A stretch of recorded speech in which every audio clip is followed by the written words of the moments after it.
Hey mom, hey dad, take a look at our grades. We got a high grades, Mom. Wow, boys, you're doing great. Take a look at it. I see. So, since your kids are doing well in school, I'm thinking about our vacation. What do you think? I think that's a great idea.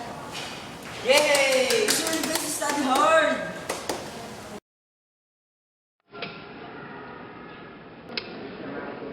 Thank you for calling Empire Hotel. This is Des, your telephonist. How may I help you today? Good morning.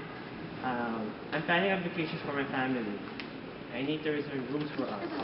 Oh, that's great to hear, sir. May I have your name, address, and phone number so we can start planning for your family vacation? Yes, I'm Richard Reynolds, and my address is 714 Tupa Street, Makati. My telephone number is 561-2347. How many will I be reserving rooms for? That would be for my wife and for my 2 kids. Can the second room be connected or adjacent to the first room? Of course, sir. How about the bed? Do you want the king-size one? Yes. And is it possible that it's located at the 3rd floor? We'll make that possible, sir. How many days will you and your family will stay with us? About 2 days, preferably on the 11th of February. Okay, sir. Let me repeat those information. There will be 4 of you who will join us on Feb 14th, and you reserved 4 adjacent rooms at the middle floor with king-size bed. Is that correct, sir? Yes. By the way, I'm going to use my credit card payment. Here's my number, 712-517128. Thanks for that information, Mr. Reynolds. All is set for your vacation. So, we'll expect you on the 11th. Yes, Come on, definitely. kids, Thank hurry you. up. Please do the there at 1:30. We're coming mom. We just need to get out our stuff and we're good to go.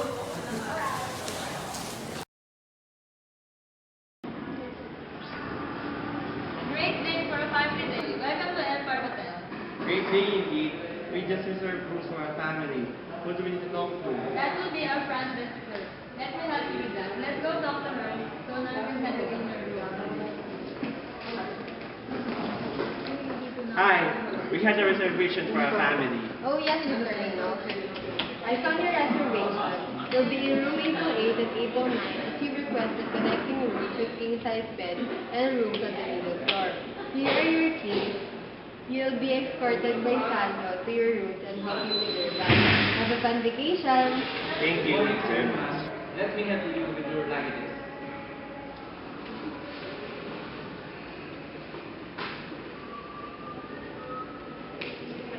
This way, sir, ma'am.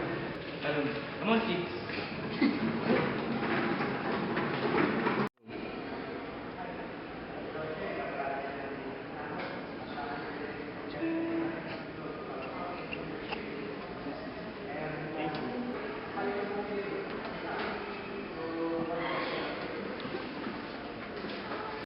If there's anything you need, sir, ma'am, just give us a call. Thank you. Thank you.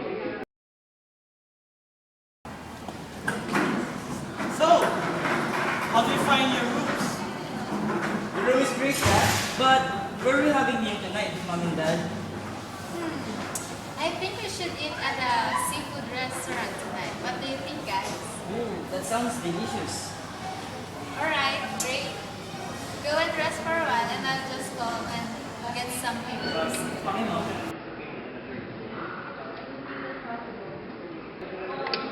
Good afternoon. This is Shabir, your front desk clerk. How can I help you today? Good afternoon. This is Mrs. Reynolds of Juliet Oasis. Can I request for 2 more additional pillows, please? Sure. I'll call the housekeeping department for you. Housekeeping department. Hi, can you deliver 2 pillows to Mrs. Reynolds in room 828? Yes, definitely. I'll be there in a jiffy. Good afternoon, Mrs. Reynolds. Here are the pillows that you've requested. Yeah, thank you so much. Is there anything else you need? I'll just Okay. You're very much welcome, Miss Rachel.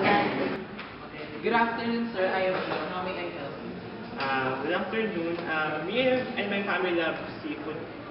Do you know any seafood restaurant that we can eat? Better than that, sir. We can help you set up reservation so you don't have to wait in line. There's a fabulous seafood restaurant nearby, just around the street next to our hotel. Would you like me to arrange your reservation so you can have your dinner with your family tonight? Yes, thank you.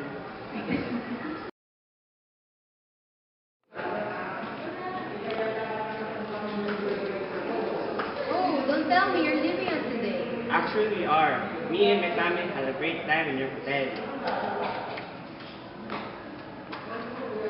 Please check the policy. Do you want us to book your future reservation? Yes, I think we will have business meeting in mid-September.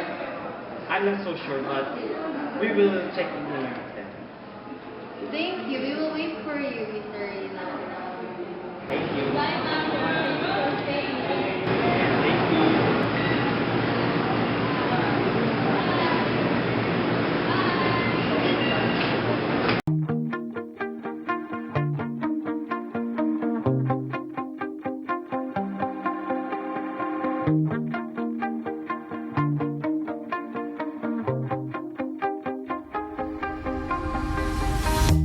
You shout it out, but I can't hear a word you say.